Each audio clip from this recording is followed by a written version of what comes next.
Nós paramos semana passada no versículo 30 do capítulo 9.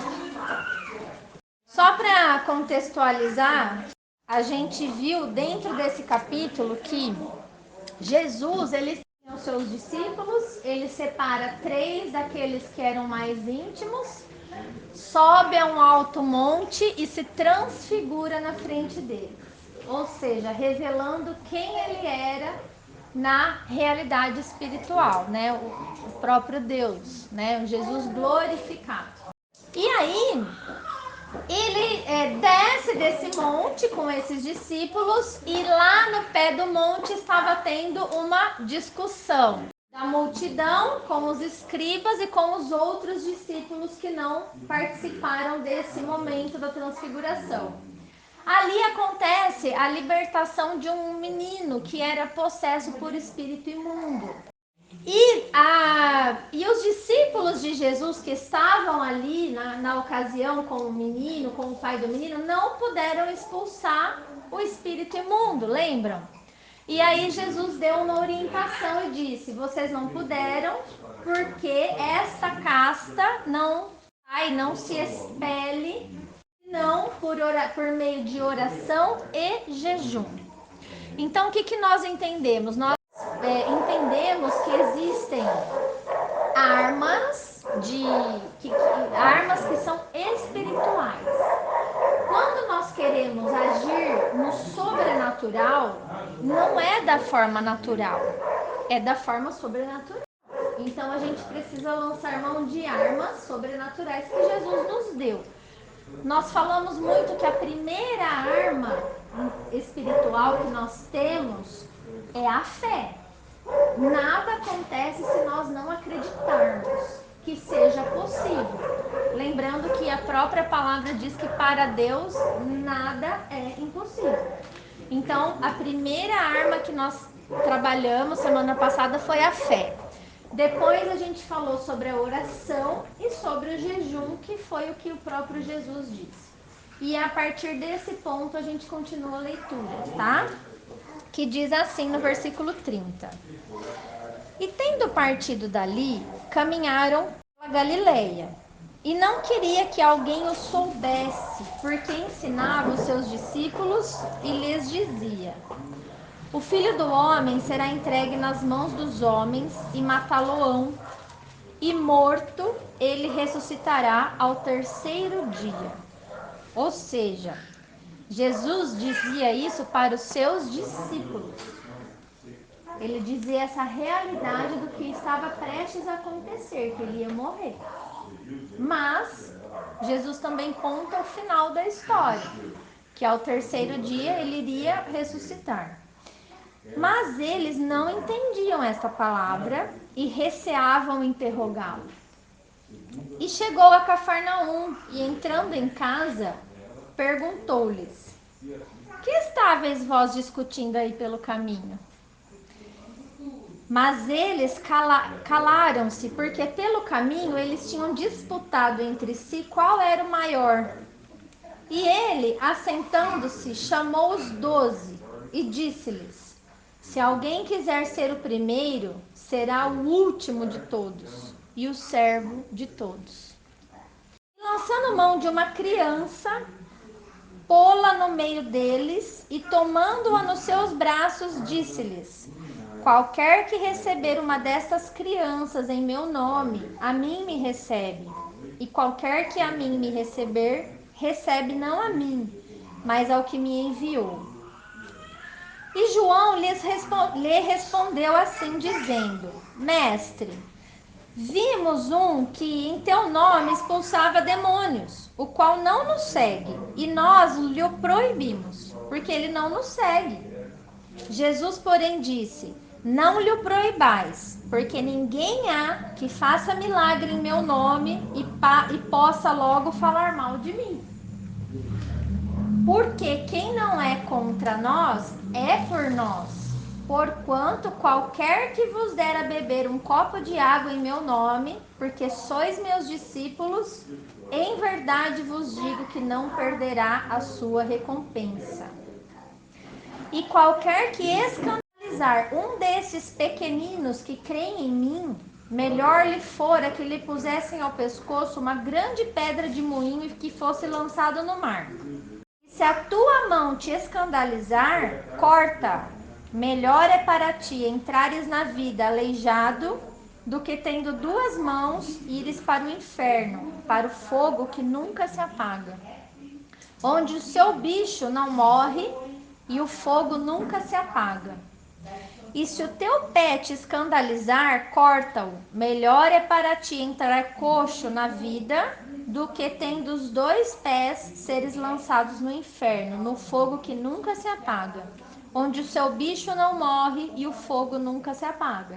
E se o teu olho te escandalizar, lança-o fora. Melhor é para ti entrares no reino de Deus com um só olho do que tendo os dois olhos ser lançado no fogo do inferno, onde o seu bicho não morre e o fogo nunca se apaga. Porque cada um será salgado com fogo, e cada sacrifício será salgado com sal. Bom é o sal, mas se o sal se tornar insulso, com que o adubareis? Ou seja, com que salgareis, temperareis, se ele perdeu o gosto dele, né? A utilidade, né? Tende sal em vós mesmos e paz uns com os outros. Tem muita coisa para falar nesse texto. Essa palavra, ela é poderosa na vida da gente. Então, eu vou trazer alguns pontos que me saltaram aos olhos, mas eu tenho certeza que se ao longo da semana você pegar a sua Bíblia e meditar nessa palavra mais vezes, o Senhor vai falar mais coisas ao seu coração. Bom, logo no primeiro versículo que eu li, né, que é o versículo 30, a gente percebe que Jesus, ele ainda pelo caminho, indo para Cafarnaum, lá para casa dele, ele morava na cidade de Cafarnaum e eles estavam indo para lá. Ele fala para os discípulos dele que ele não queria que falassem para ninguém que ele estava indo para lá. E aqui na palavra tem o porquê disso. Porque ele queria ensinar os seus discípulos, os seus seguidores.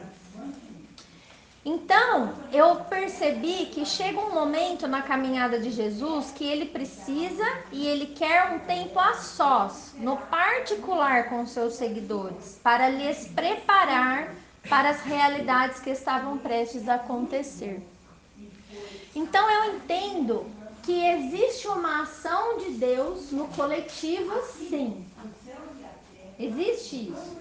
Mas existe um momento em que a gente se faz discípulo de Jesus, um momento onde a gente declara publicamente a nossa fé em Jesus e que somos seus seguidores e que queremos seguir os seus passos. Porque isso é ser um discípulo. Discípulo é ser aluno. Então é aquele que fala assim, olha, eu quero aprender com você. Quando acontece esse eu quero, eu entendo que começa uma obra no seu particular e no meu particular. Então vai chegar um momento dessa nossa caminhada com ele que a gente já não é mais multidão. E que ele não vai trabalhar no coletivo com a gente, mas ele vai entrar a fundo naquilo que nós precisamos ouvir, naquilo que precisa ser revelado a cada um de nós. E sabe o que é que Jesus quer revelar para nós? A verdade. Jesus não trabalha com mentira. Jesus não engana ninguém. E chega uma hora que a gente precisa se deparar com a realidade do que vai acontecer ou talvez do que já esteja acontecendo, porque a única maneira da gente crescer espiritualmente ou ser maduro na fé, se tornar um adulto na fé, é enfrentando a verdade, a realidade das coisas. Então Jesus, ele não mentiu, ele não enganou ninguém. Ele simplesmente disse: eu vou morrer. Eu vou ser morto. Vocês lembram que ele já tentou falar isso em outra ocasião no Evangelho e que Pedro repreende ele e fala: Longe de ti esse mal. Lembra? E ele falou: arreda Satanás, porque você não cogita das coisas de Deus, e sim das coisas dos homens. Ele disse para Pedro naquele momento assim: Pedro, você está com seus olhos nas coisas naturais, nas coisas desse mundo. Você não está entendendo o propósito da minha morte. Porque tudo que acontece, por pior que seja, pensa na pior notícia que você recebeu esse ano. Até aí, dentro dessa pior notícia, existe um porquê e um propósito de Deus para sua vida. É dentro dessa verdade que se apresentou na sua frente que Deus vai tratar com o seu crescimento espiritual. É simples a gente entender. Quando existe uma figura dentro da Bíblia com relação à nossa vida com Deus, todo mundo sabe que essa figura significa um novo nascimento. A Bíblia, ela fala que quando a gente... O próprio Deus fala isso, né? Que quando a gente se converte, que nada mais é... Converter não é virar crente, não, e nem mudar de religião. A conversão, ela é apenas uma mudança de rota. É quando você está indo para um lugar e você resolve converter. Você muda a direção e vai para outro lugar. Isso é conversão. A Bíblia fala que quando existe a conversão da gente, essa mudança de rota, essa mudança de atitude, buscando se alinhar com os propósitos do Senhor para a nossa vida, a gente está passando por um processo que chama novo nascimento. Nós estamos nascendo de novo. De uma forma que é como se a gente deixasse para trás a velha vida, o velho homem, e passasse a começar de novo com Deus. Uma nova caminhada, uma nova proposta. Isso é um novo nascimento. Só que ninguém nasce velho. Ninguém nasce experiente, sabendo tudo. Nós nascemos um bebê. Um bebê que depende do alimento que outra pessoa dá, do cuidado que outra pessoa dá, porque ainda não tem condições de caminhar sozinho, de andar sozinho, de se alimentar sozinho. Certo? Só que dentro desse novo nascimento, a proposta não é ficar eternamente bebê. A proposta é crescer na fé. Então você vai se tornar um jovem, um aborrecente, e depois você vai se tornar um adulto maduro. E aí, quando estamos maduros, quando somos adultos nessa fé, é que passamos a produzir os frutos. Porque só pode produzir fruto uma planta que já cresceu, que já está madurada, já madurou. Uma planta adulta começa a frutificar, certo? É assim, é um processo, nós entramos dentro desse processo. E aqui eu vejo Jesus trabalhando a maturidade dos seus discípulos quando ele entra com a verdade. Só que ele fala, quando ele vai trabalhar nesse íntimo nosso, e voltando à ideia de que se você está diante da pior notícia que você poderia receber e você não sabe lidar com isso, eu quero dizer para você que Deus é Pai. E Jesus, ele nunca abandonou a gente. E jamais ele vai dar uma meia revelação para nós. Então, como que ele vai trabalhar? Jesus não trabalha com meias verdades. Jesus, ele traz a verdade para que você enfrente a realidade dos fatos, no caso a morte dele, mas ele vai trazer também para você o propósito disso e o final dessa história. Como ele fez com os discípulos. O final é que eu ressuscitarei ao terceiro dia. Então tira o olho da morte e foca no final da história.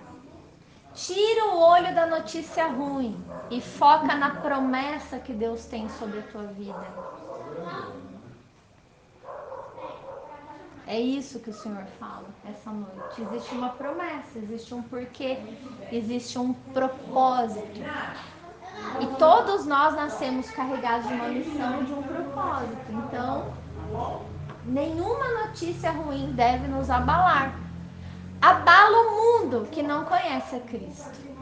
Mas aquele que conhece a Cristo precisa se sentir nos braços de Cristo. Precisa se sentir consolado ali, porque é isso que ele fez com os discípulos. Eu coloquei aqui. Só há uma forma de amadurecer: entrar em contato com a verdade e encarar a realidade das coisas como elas são. Não é na utopia nem na ilusão de que nós iremos evoluir como igreja na Terra. E é necessário evoluir, porque existe uma missão a ser cumprida. Então, por exemplo, as crianças, eles não têm maturidade para cumprir a missão que está sobre a vida de cada um deles aqui nessa terra. Então, eles estão sendo preparados por um professor para quando chegar a hora, eles cumprirem a missão. Só que eles estão sendo preparados na verdade e não na ilusão da vida. Se a gente cria um filho dentro de uma bolha, a gente vai prepará-lo para a vida? Não, ele não vai estar preparado. Então percebe como Deus age na vida da gente? Nós precisamos deixar e entender que vai existir um momento que Deus vai querer tratar no nosso particular. Mas Deus ele não invade o seu particular, você tem que querer. A princípio parece uma revelação incompleta, né? Pô, eu só recebi a péssima notícia, mas eu não entendo o propósito e eu não sei o final dessa história. Então significa que você tem que persistir. Você tem que buscar em Deus até você compreender e até as coisas se encaixarem. É dessa forma que Deus trabalha. Deus, ele não vai revelar os processos. Senão ninguém ia querer fazer a missão nenhuma. Já se ele mostrasse para nós o quão doloridos seriam os nossos processos, a gente já não ia nem começar. Não vou aguentar isso não. Mas ele vai revelando o processo, no processo. Mas a gente tem que persistir, a gente tem que ficar firme. Que missão suprema é essa que pesa sobre as nossas vidas, essa missão espiritual? Está lá em Romanos capítulo 1, 16 e 17. Eu vou fazer a leitura, se vocês quiserem abrir também, acompanha comigo. Isso. Pode ler, Celisa. Que não me envergonho do Evangelho de Cristo, pois é o poder de Deus para a salvação de todo aquele que crê. Primeiro do judeu e também do grego, porque nele se descobre a justiça de Deus de fé em fé, como está escrito, mas o justo viverá da fé. Então a missão nossa é a mesma missão do apóstolo Paulo e de todos aqueles discípulos que estavam sendo preparados a anunciar o evangelho. Por quê? Porque o justo, aquele que foi perdoado por Jesus, ele viverá da fé. Ele viverá pela fé. Tudo é a fé. A gente precisa acreditar. Inclusive, a gente só vai orar sobre o porquê das coisas que estão acontecendo na nossa vida e no mundo se a gente acreditar que alguém está ouvindo a nossa oração. Então, tudo é a fé. Então, ele diz, eu não me envergonho do evangelho, porque é o poder de Deus para a salvação de todo aquele que crê.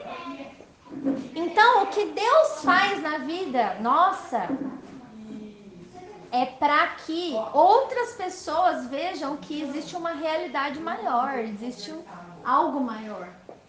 Como pode Deus guardar uma vida em meio ao caos, em meio a um deserto, em meio a notícias ruins? Por que Deus fez milagre em fulano e não fez no outro?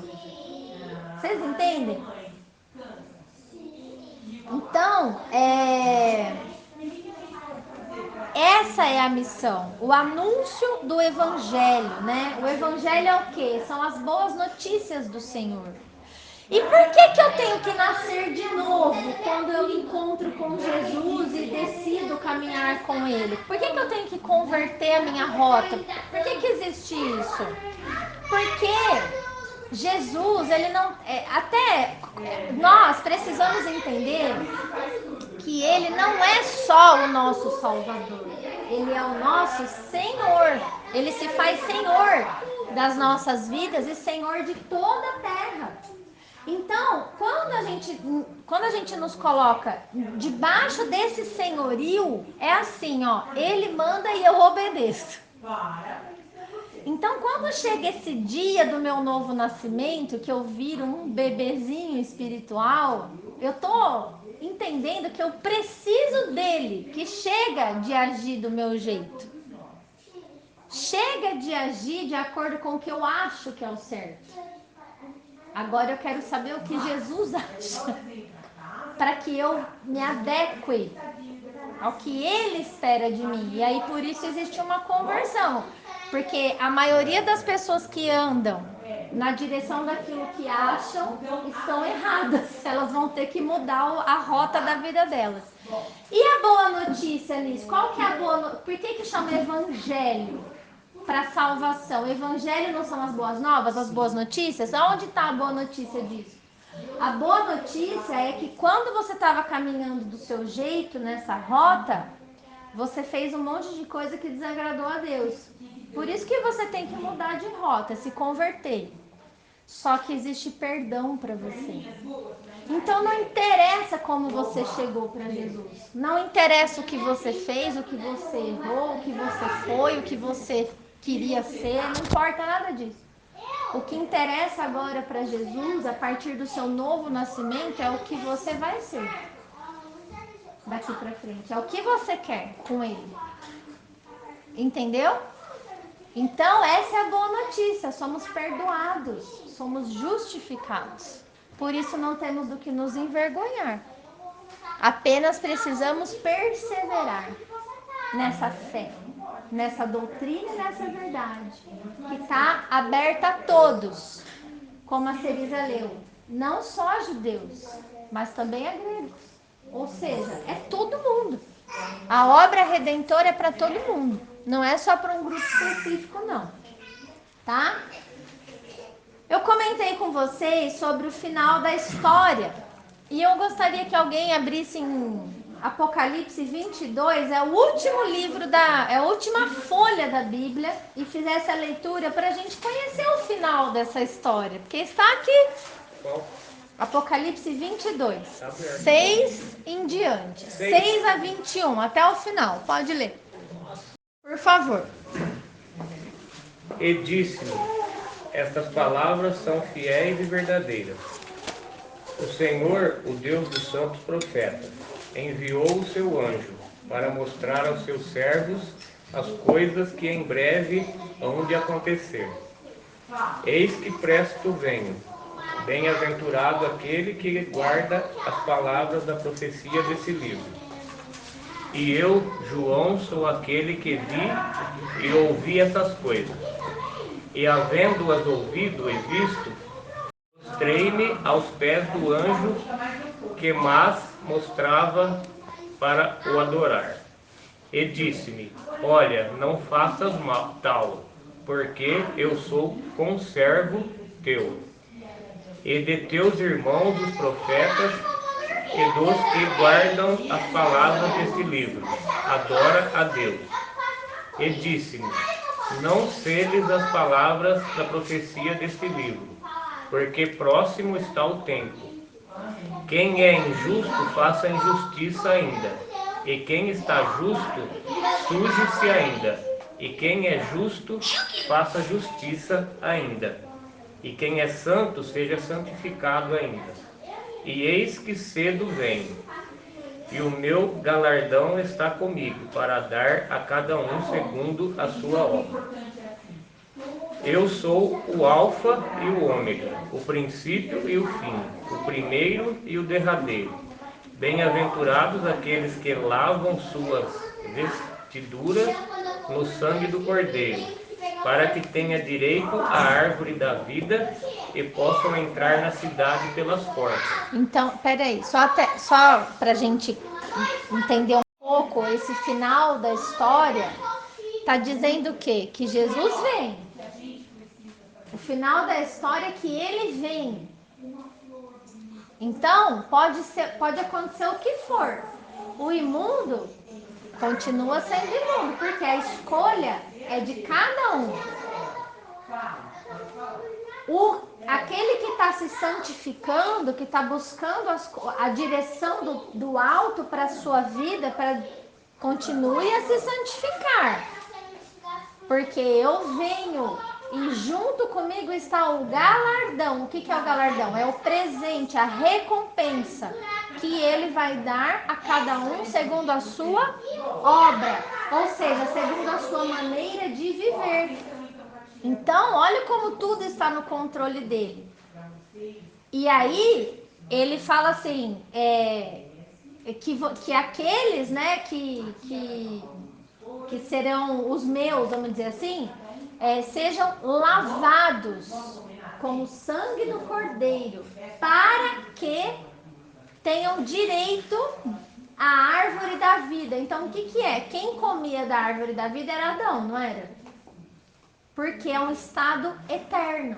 Então, as pessoas que forem perdoadas ou lavadas pelo sangue derramado de Jesus na cruz, essas pessoas perdoadas dos seus pecados terão direito à vida eterna. É isso que ele está dizendo.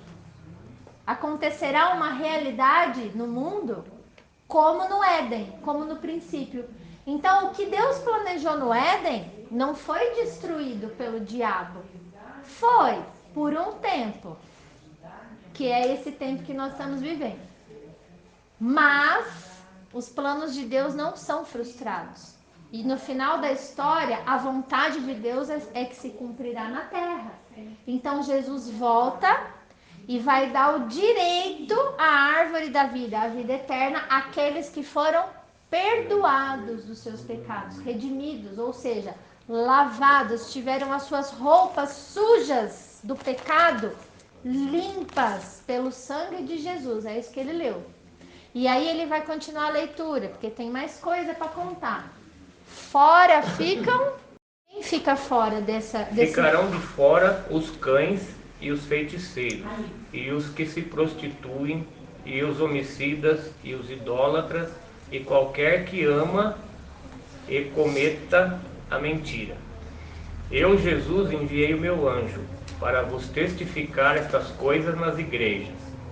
Eu sou a raiz e a geração de Davi, a resplandecente estrela da manhã. E o Espírito e a esposa dizem, vem. E quem ouve, diga, vem. E quem tem sede, venha. E quem quiser, tome de graça da água da vida. Porque eu testifico a todo aquele que ouvir as palavras da profecia deste livro, que, se alguém lhes acrescentar alguma coisa, Deus fará vir sobre ele as pragas que estão escritas nesse livro. E se alguém tirar quaisquer palavra do livro desta profecia, Deus tirará a sua parte da árvore da vida e da cidade santa, que estão escritas nesse livro.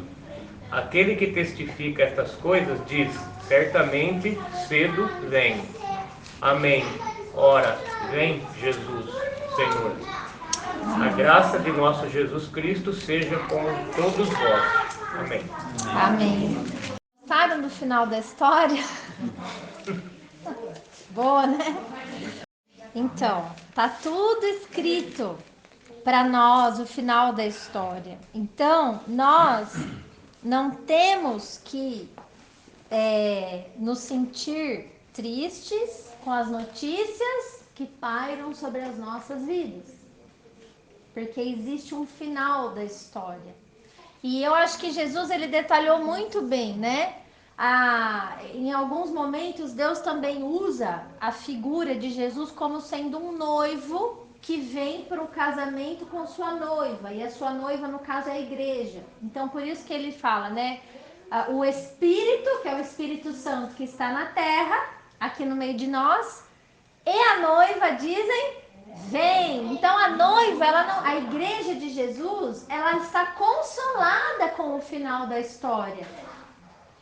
É como se aqueles discípulos, o que Jesus queria preparar no coração deles? Eu vou morrer, mas eu irei ressuscitar. Esperem a minha ressurreição. É 3 dias só. Entendeu? Mas o que aconteceu na realidade é que quando Jesus morre, eles ficam desanimados. Cada um vai embora para sua casa triste, desconsolado, achando que era o fim. Até que Jesus ressuscita ao 3º dia e ainda fica mais 40 dias na terra, ressurreto, para ensiná-los sobre as realidades espirituais, para aumentar a fé deles. Senão nós nem estaríamos aqui falando essas coisas. Não haveria fé na igreja para sustentar o que Cristo disse. O que sustenta a igreja é a ressurreição dele, a própria ressurreição dele, né? E o investimento e o amadurecimento dos seus 12, né? Dos seus 12, no caso, apóstolo Paulo, que entra no lugar de Judas, certo? Seus 12 discípulos. Então, olhando para esse final da história, que haverá isso de graça, porque a quem tem sede, aquele que tem sede, venha e beba de graça da água da vida, né? É coisa linda de ouvir. Eu vou para 2 Coríntios capítulo 4, eu vou fazer a leitura. Hoje eu entendo o que o apóstolo Paulo escreveu aqui para os coríntios. Por causa desse final da história que Jesus deixou revelado ali na última folhinha da Bíblia. Então Paulo, nessa fé, nessa força, ele traz essa palavra para nós. Olha isso, que coisa linda. 2 Coríntios capítulo 4. Pelo que, tendo este ministério, segundo a misericórdia que nos foi feita, não desfalecemos. Antes, nós rejeitamos as coisas que, por vergonha, se ocultam, não andando com astúcia, nem falsificando a palavra de Deus. E assim nos recomendamos a consciência de todo homem, na presença de Deus, pela manifestação da verdade. Então, o que ele está falando aos coríntios? Nós viemos a vocês pregando sempre a verdade. Doa a quem doer, porque a manifestação da verdade é que vai produzir a maturidade em vocês. Vocês não vão desfalecer. É isso que ele está falando. Mas se ainda o nosso evangelho está encoberto, está escondido, essa boa notícia ainda está escondida, para os que se perdem está encoberto, nos quais o Deus desse século cegou o entendimento dos incrédulos. Então ele fala assim, para quem não entende essas boas notícias e quer ficar com a notícia ruim, mais ou menos, você tem a notícia boa e a notícia ruim. Você quer ficar com a notícia ruim? Você quer sofrer? Você quer entrar em depressão e achar que está tudo perdido? A escolha é sua. Mas saiba que você se faz incrédulo diante de Deus, porque isso é falta de fé.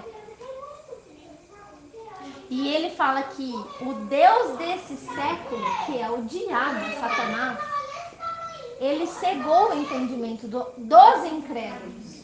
Então, quanto mais incrédulo a gente tá, mais cego a gente vai ficar.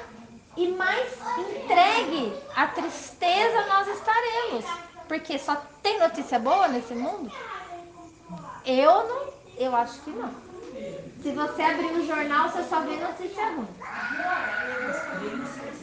Espreme e sai sangue. Então, vocês percebem como que o mal, ele trabalha na mente das pessoas, na incredulidade do nosso coração? Quanto mais incredulidade, mais cegueira espiritual, mais afundado você está na depressão ou na desesperança, eu quero colocar assim, na desesperança. E ele já tinha escrito isso, olha. Ele fala assim, para que não lhes resplandeça a luz do evangelho, ou seja, a iluminação das boas notícias da glória de Cristo, que é a imagem de Deus. porque não nos pregamos a nós mesmos, mas a Cristo Jesus, o Senhor. E nós mesmos somos os vossos servos por amor de Jesus. Porque Deus, que disse que das trevas resplandecesse a luz, é quem resplandeceu em nossos corações, para a iluminação do conhecimento da glória de Deus na face de Jesus Cristo. Então, o que ele está falando? Gente, atenção! O próprio Deus ensinou que ele resplandece nas trevas. A Cris, ela está ensinando sobre a criação. A criação começou como? Com luz ou com trevas? Com trevas. Depois foi feito a luz. E aí, o primeiro dia começa o relato assim: e foi feito tarde e manhã, o primeiro dia. Ou seja, a noite, que é as trevas, ela vai evoluindo e vai virando, vai sendo iluminada pelo sol até chegar amanhã. Assim é nas nossas vidas. Nós, sem Deus, desconectados com Jesus pela fé, nós estamos em trevas. Nós estamos na escuridão do nosso coração, do nosso entendimento. Por isso que a gente anda de qualquer jeito, faz do nosso jeito. Mas, quando a gente entra em contato com as boas notícias do Evangelho, começa a iluminar nossa cabeça, nossa mente. A gente começa a enxergar claramente o que Deus quer para nós e o que Ele tem para nós. E aí vem raiando a esperança nas nossas vidas. Entendeu? Ele fala assim: temos, porém, este tesouro, essa informação, essa verdade em vasos de barro, porque nós somos barro, gente. Nós somos como vasos de barro, carnais, né? Para que a excelência do poder seja de Deus e não de nós. Ou seja, Deus nos fez limitados mesmo para que a gente entenda que todo milagre que acontece na nossa vida não vem de nós mesmos. Não é porque a gente fez isso ou aquilo outro, mas é porque Ele resolveu interferir ou intervir. O poder é dele, não é nosso. Em tudo somos atribulados, mas não angustiados. Porque quem sabe o final da história não dá lugar para angústia. Passa por tribulação, mas não permite a angústia. Em tudo somos perplexos, mas não desanimados. Perseguidos, mas não desamparados. Abatidos, mas não destruídos. Trazendo sempre por toda parte a mortificação do Senhor Jesus no nosso corpo, para que a vida de Jesus se manifeste também em nossos corpos. Então, como assim? Eu morro a minha vontade carnal, para que a vida dele, a vontade dele se manifeste em mim. Então, aquele que crê, aquele que tem a presença de Deus, ele passa por tudo isso. Ele é atribulado, mas não angustiado. Ele é perplexo, mas não desanimado. Tá? Ele é abatido, mas não destruído, porque a presença do Senhor é maior nas nossas vidas. E assim nós que vivemos estamos sempre entregues à morte por amor de Jesus, para que a vida de Jesus se manifeste também em nossa carne mortal. De maneira que em nós opera a morte, mas em vocês a vida. E temos, portanto, o mesmo espírito de fé, como está escrito: eu criei, por isso é que falei. Nós cremos também, por isso também nós falamos. Sabendo que o que ressuscitou o Senhor Jesus, nos ressuscitará também por Jesus e nos apresentará convosco. Porque tudo isso é por amor de vocês, para que a graça, o favor imerecido de Deus nas nossas vidas, multiplicada por meio de muitos, torne abundante a ação de graças para a glória de Deus. Então, o que é isso? Por que Deus opera grandes coisas no meio do seu povo, no meio da sua igreja, naquele que está firmado na presença dele? Para que a graça que ele nos dá, o favor que ele nos dá, que nós não merecemos, redunde, se transforme ou faça aparecer as ações de graça da nossa parte. Ou seja, nós temos muitos motivos de agradecimento, porque Deus tem feito muito por nós. Coisas sobrenaturais. Às vezes vivemos um tempo de deserto, mas o Senhor está guardando a nossa vida, a nossa casa, o nosso trabalho, o nosso recurso, o nosso sustento, a saúde dos nossos filhos, a nossa saúde. Deus está abrindo portas, Deus está encaminhando. Então nós temos muitos motivos de agradecimento e isso se espalha para o mundo. Isso é testemunho para as outras pessoas. É para que o que Deus faz em mim e em você não fique só em nós, mas vai impactar a vida daquele que ainda está nessa escuridão, ainda está cego, ainda está sem a beleza, a iluminação das boas notícias de Deus. Entenderam? Então, se Deus me abençoa, não é só para eu desfrutar disso com a minha família, não. É para que vocês vejam que existem bênçãos que são sobrenaturais sobre a vida daquele que crê. E assim ele não quer fazer só comigo, ele quer fazer com todos que o buscam, tá? Então, assim, eu entendi essa parte dessa carta quando eu estava meditando esse texto, né? Que Jesus revelando para nós, para a sua igreja, o final da história, nós não devemos nos abater com notícias ruins, com respeito à nossa particularidade ou mesmo com respeito ao mundo que nos cercam. Vocês entenderam essa parte? Voltando para Marcos, então,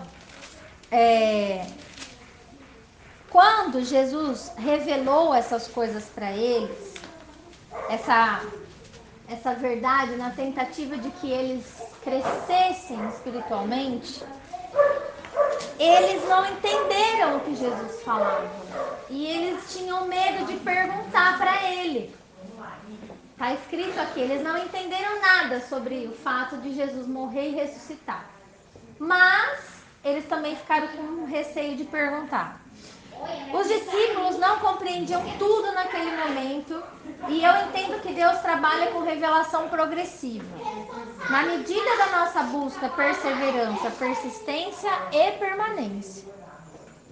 E nessa altura da caminhada, eles temiam perguntar por quê. Possivelmente, Jesus já teria explicado o suficiente, mas eles ainda não queriam assimilar as coisas ou as realidades como ela era. Eles ainda eram carnais. Eles ainda se negavam a enxergar a realidade como ela se apresentava. Eles ainda se apoiavam na sua vontade de que Jesus não morresse. Vocês estão entendendo?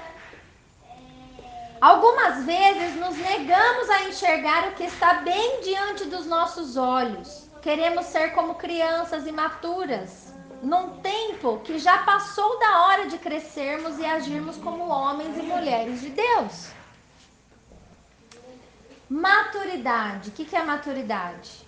Maturidade é saber trazer a responsabilidade para si mesmo, deixando assim de culpar os outros pelas coisas que têm acontecido na sua vida, né?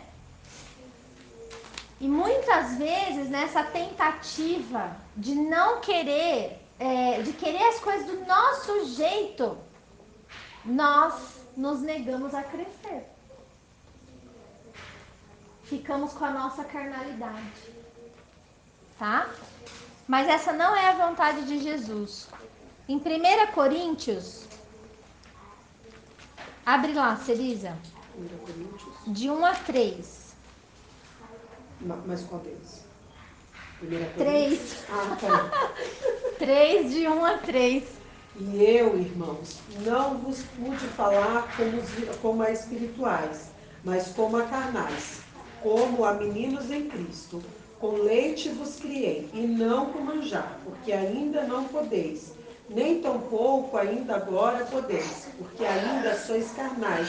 Pois, havendo entre vós inveja, contendas e dissensões, não sois, porventura, carnais e não andar segundo os homens? Então, Paulo está denunciando a imaturidade dessa igreja, dessa carta de Coríntios, chamando eles de criancinhas. Por quê? O que tinha no meio deles? Invejas, dissensões e contendas. E brigas. A mesma coisa que estava acontecendo ali com os discípulos de Jesus, porque ele ainda chegou na casa, Jesus falou: o que vocês estavam falando pelo caminho? Eles não queriam contar, porque sabia que estava falando coisa errada. Que era mais ou menos o quê? Quem será que é o maior entre nós? Porque, bom, ele separou aqueles 3 lá para subir com ele no morro, largou a gente tudo lá embaixo. Nós não podemos fazer nada, ainda passamos vergonha. Aí ele vira pra gente no meio dos outros e fala assim: ó, geração incrédula, até quando vos sofrerei? Até quando estarei com vocês? Fez a gente passar vergonha. Será que é o João que é o maior? Será que é o Pedro? Será que é o Tiago? Porque ele só anda com esses 3. Era isso que eles estavam falando ali, discutindo. E Paulo fala que isso é uma atitude infantil, né?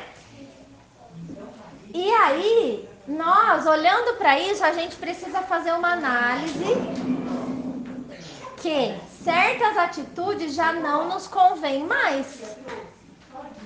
Nós nascemos de novo, mas será que Jesus vai querer sempre que a gente fique nesse nível de bebês na terra? Olhando, porque aquele, que aquela, porque não sei o que lá. Não, já é tempo de deixar essas coisas para trás e ter mais maturidade. Hebreus 5 também traz sobre isso. Vamos abrir lá. O Adalto já abriu? Hebreus 5? É. Já. Então fala aí, Adalto. Hebreus 5, 11 a 14. 11 a 14. Do qual muito temos que dizer de difícil interpretação. Portanto, vos fizestes negligentes para ouvir. Porque devendo já ser mestres pelo tempo, ainda necessitais de que se vos torne a ensinar quais sejam os primeiros rudimentos das palavras de Deus. E vos haveis feito tais que necessitais de leite e não de sólido mantimento. Porque qualquer que ainda se alimenta de leite não está experimentado da palavra da justiça, porque é menino. Mas o mantimento sólido é para os perfeitos, os quais, em razão do costume, têm os sentidos exercitados para discernir tanto o bem como o mal. Então, o que Paulo está dizendo aqui? Que ele não pôde tratar com essas pessoas como pessoas espirituais, pessoas maduras, porque eles ainda estavam presos nos rudimentos, nas bases do evangelho, da vida cristã. É como se eles ainda necessitassem do leite, do básico, da doutrina, de alguém ensinando, né? E por que eles estavam nesse leite ainda? Porque eles não eram pessoas exercitadas pela prática. Eles não faziam, eles apenas aprendiam. Então, pensa num nenê. A Melina, ela não anda, ela não come sozinha, ela não faz nada. Por quê? Porque tem a mãe dela que faz por ela. Mas ela não pode ficar para sempre assim. Vai chegar um momento que a Carol vai entender que ela precisa botar a Melina no chão e ela vai ter que engatinhar. E ela vai se sujar e ainda vai cair. Pode bater a cabecinha, pode enrolar, passar por algum acidente doméstico, mas ela vai ter que fazer isso com a Melina. Porque se ela não andar por si só, ela nunca vai andar, ela não vai ser experimentada na fé. Então, um exemplo que eu estou dando para o nosso crescimento, nós precisamos nos sentir desafiados a fazer as coisas para o Senhor, né? Se existe algo que Deus fala no coração, existe uma oportunidade, existe um porquê, faça, seja uma pessoa experimentada, tenha experiências de fazer algo, né, maior. É isso que para crescimento. E aí ele fala, pelo que então, deixando os rudimentos da doutrina de Cristo, prossigamos até a perfeição, não lançando de novo o fundamento do arrependimento de obras mortas, da fé em Deus, da doutrina de batismos e da imposição das mãos e da ressurreição dos mortos e do juízo eterno. Então, essa lista que ele falou agora é tudo rudimento, é tudo base. Um cristão que é cristão, que não entende essas coisas, ele ainda precisa desse leite. Isso não é errado, viu, gente? Isso não é errado. Isso é de acordo com o caminhar de cada um. Mas isso precisa estar bem embasado. Ressurreição de mortos, arrependimento de obras mortas, batismos. O que mais que ele falou aqui?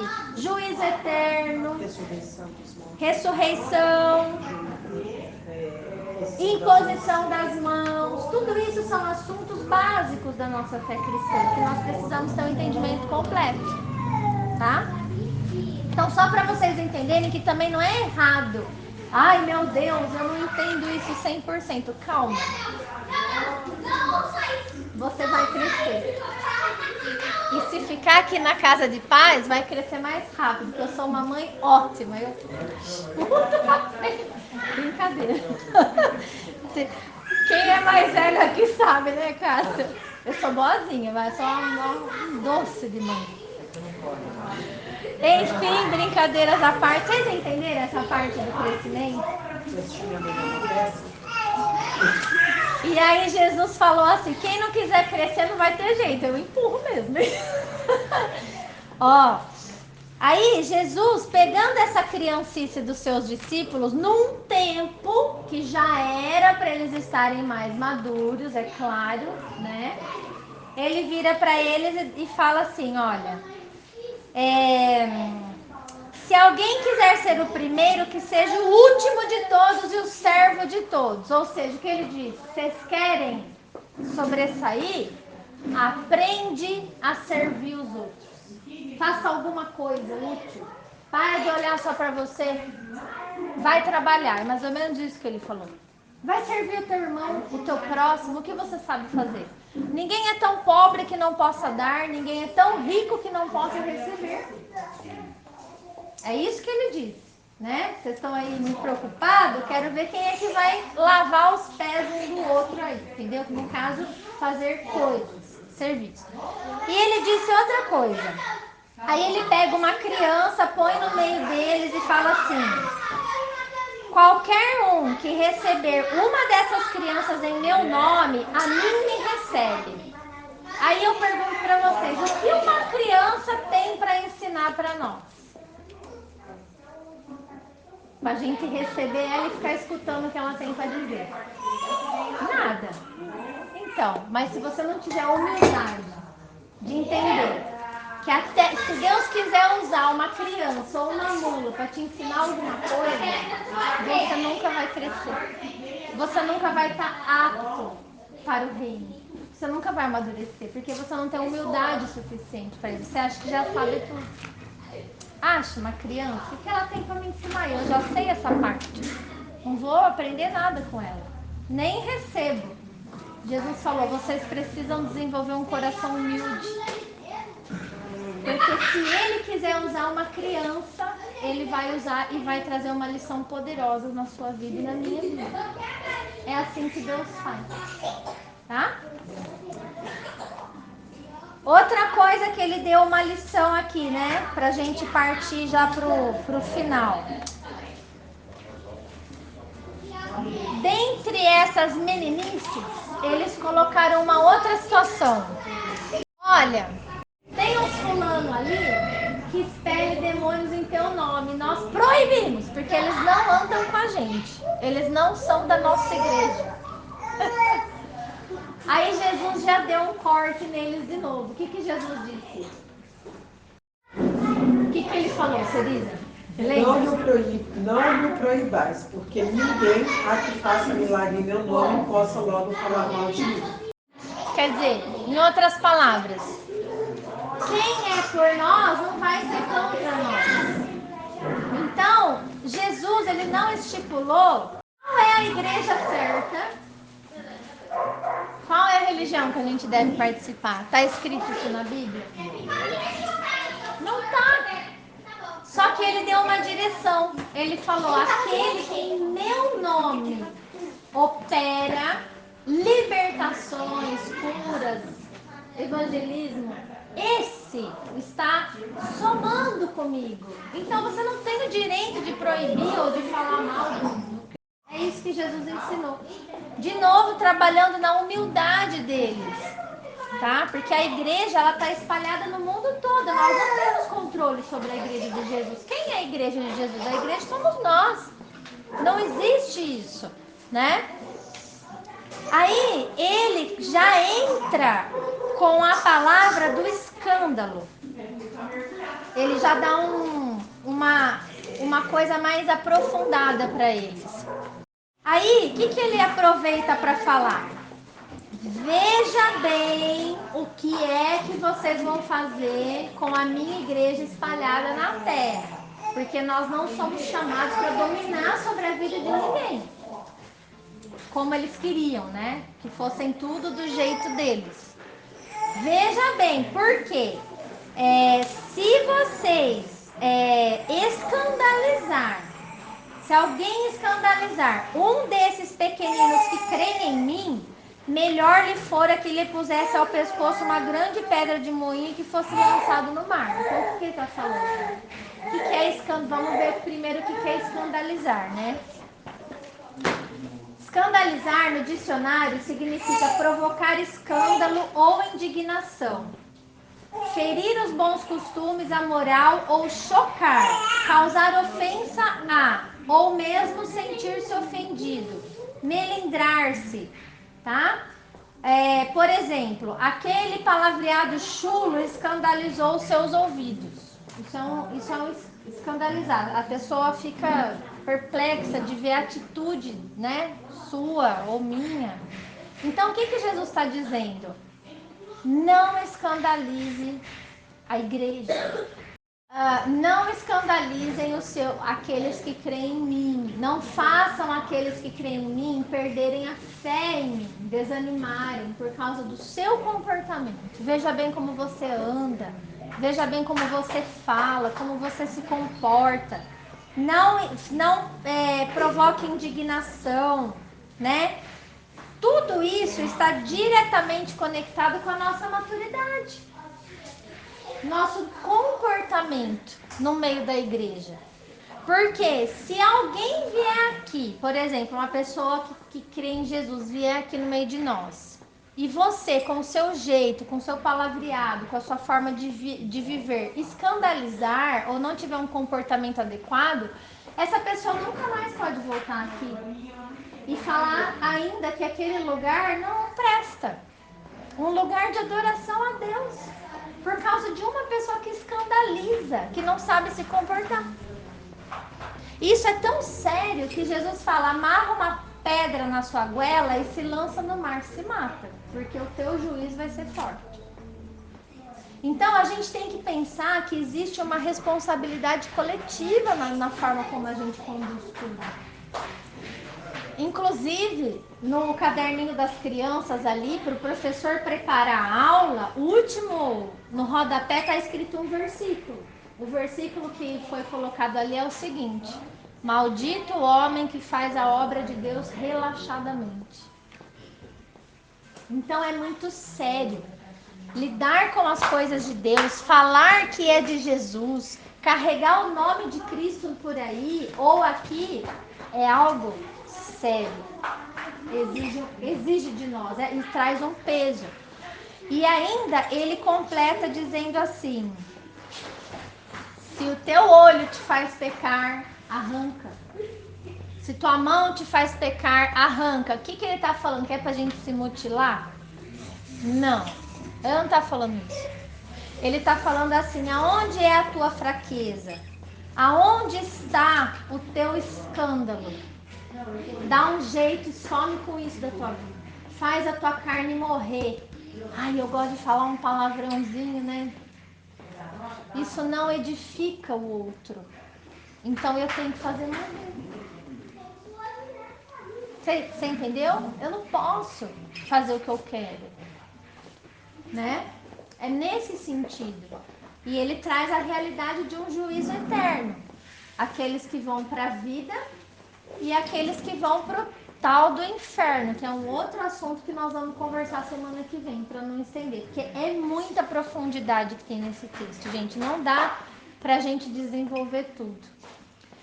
Eu queria encerrar lendo uma partezinha do Salmo 34 e que essa palavra fique no seu coração, que você vá embora para sua casa cheio de alegria porque você ouviu essa palavra aqui que eu vou ler agora.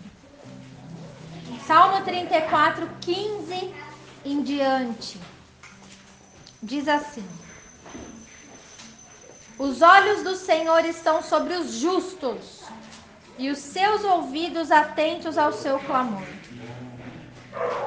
Os justos na Bíblia não são aqueles que praticam a justiça, porque a palavra também diz que a nossa justiça é como um trapo de imundícia para Deus. Nós não sabemos ser justos, mas justos são aqueles justificados por Cristo, ou seja, são os perdoados, tá?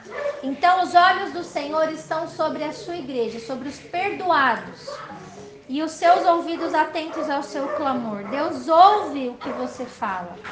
A face do Senhor está contra os que fazem o mal, para desarraigar da terra a memória deles.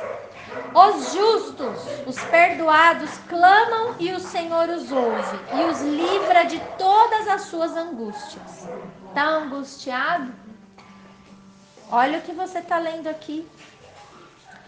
Perto está o Senhor dos que têm o coração quebrantado e salva os contritos de espírito.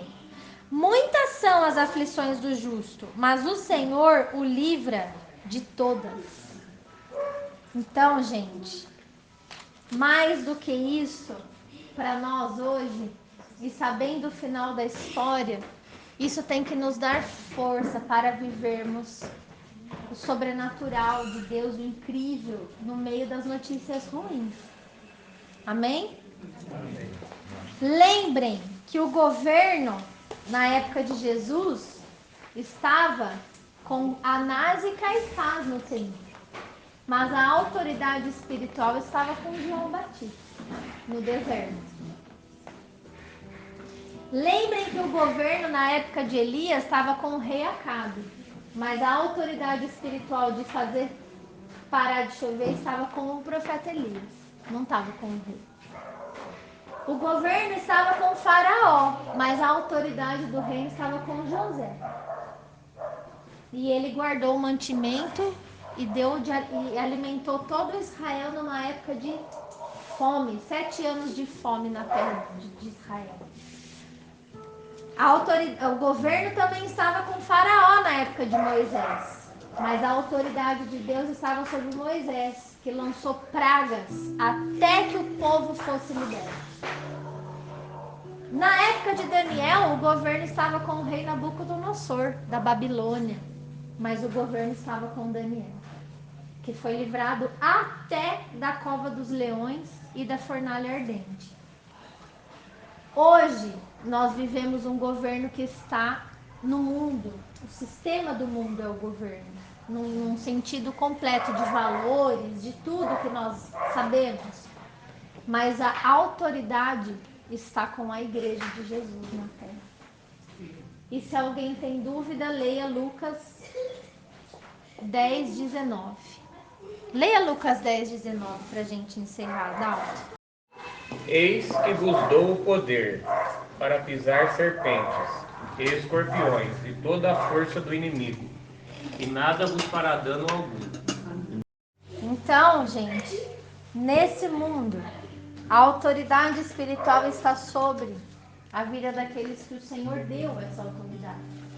Sobre a sua igreja, sobre aqueles que creem. Não está sobre o governo do mundo. Então não há motivos mais para se desesperar ou se preocupar ou viver assim, dessa forma. Eu queria orar por aqueles que dentro dessa palavra sentem que precisam renovar a sua fé, renovar a sua aliança com Deus, com esse Deus verdadeiro que tem o final da história nas mãos dele. Com aquelas pessoas que dentro dessa palavra que foi dada sentem que precisam renovar essa aliança com Jesus. Eu quero orar pela sua vida, particularmente falando. E eu quero declarar sobre a sua vida um novo tempo. Um novo tempo, uma nova forma de enxergar as coisas, de ver o mundo e de avançar nessa caminhada proposta por Cristo. Então eu gostaria que no seu lugarzinho mesmo você levantasse sua mão. Quem quer fazer essa renovação de aliança? Todo mundo? Pode ser toda quarta-feira fazer essa renovação? Maravilhoso. Porque a gente renasce todos os dias, né? Estamos necessitando dessa renovação. Eu quero orar por vocês, então, por mim também, né? Eu me incluo nessa oração, minha família, nós também passamos por algumas tempestades, né? Que abalam, que de alguma forma tiram os nossos olhos do final da história. Então a gente precisa mesmo renovar essa aliança com Jesus, tá? Então eu vou pedir para você fechar o seu olho, tentar se conectar o máximo que você puder com Ele. Ele está aqui, eu creio. A palavra diz que aonde tem pessoas reunidas em nome de Jesus, ali Ele está, através do Teu Espírito Santo que habita em nós. Então eu quero pedir ao Senhor, Pai, quero pedir a sua graça agora, nesse momento, aqui nessa casa de paz. O Senhor conhece todos os corações sedentos por Ti, todos os corações que necessitam renovar essa aliança com o Senhor, que querem voluntariamente declarar essa posição de fé, de que a partir de hoje estarão recebendo sim o ensino de uma criança ou de qualquer coisa que o Senhor trouxer à frente para nos ensinar, para nos provocar a estarmos dentro do seu querer, dentro do seu propósito, para até muitas vezes nos direcionar a não escandalizar mais e muito menos deixar a nossa carne, os nossos olhos, as nossas atitudes, as nossas mãos, os nossos pés, os lugares onde a gente frequenta, nos desviar do seu caminho, do seu querer, que é a vida eterna que o Senhor planejou para nós desde o Éden. Isso foi idealizado desde o Éden para a humanidade. Então é da sua vontade que nenhum se perca, Pai, mas que todos cheguem ao conhecimento pleno da sua verdade e vivenciem a plenitude da sua presença, dessa iluminação, da paz, da transformação, de todas as coisas que o Senhor quer liberar sobre a vida da gente. Então, meu Pai, eu peço que o Senhor aceite essa renovação da nossa aliança contigo para este ano. Nós nos comprometemos aqui diante do Senhor, em nome de Jesus, a estarmos aliançados com o Senhor, a estarmos compromissados com as suas coisas, com a sua palavra revelada na Bíblia, com os nossos momentos de oração no particular, em casa. Nós nos compromissamos contigo, Pai, para viver o seu plano para nós. E que o Senhor encontre maturidade suficiente nas nossas vidas para nos dar autoridade no mundo espiritual. Porque é nessa força, Pai, né? Enfrentando toda força contrária, no nome de Jesus nós seremos mais do que vencedores e nenhum mal, nenhum dano será feito a nós, por causa dessa autoridade que o Senhor nos dá. Nós cremos nisso. nós nos sentimos amados por Ti, nós nos sentimos perdoados pelo sangue do Teu Filho Jesus, que foi derramado na cruz do Calvário pelas nossas vidas. Nós recebemos Jesus Cristo como Senhor e Salvador das nossas vidas. E por isso nós estamos dizendo que reafirmamos publicamente a nossa aliança contigo. Tudo aquilo que precisamos, todas as respostas, todas as bênçãos, as curas, a provisão, as portas abertas, tudo isso eu sei que nos será acrescentado, porque a tua palavra diz que aquele que busca o seu reino em primeiro lugar, o resto, o que é necessário, automaticamente nos é acrescentado. Então nós vamos embora para casa nessa fé e nessa força de que o Senhor até aqui nos ajudou e o Senhor tem cuidado de cada um de nós. E nós cremos nessa verdade. Por isso, muito obrigado por essa palavra, Senhor Deus. Assim nós agradecemos em nome de Jesus. Amém? Amém. Amém.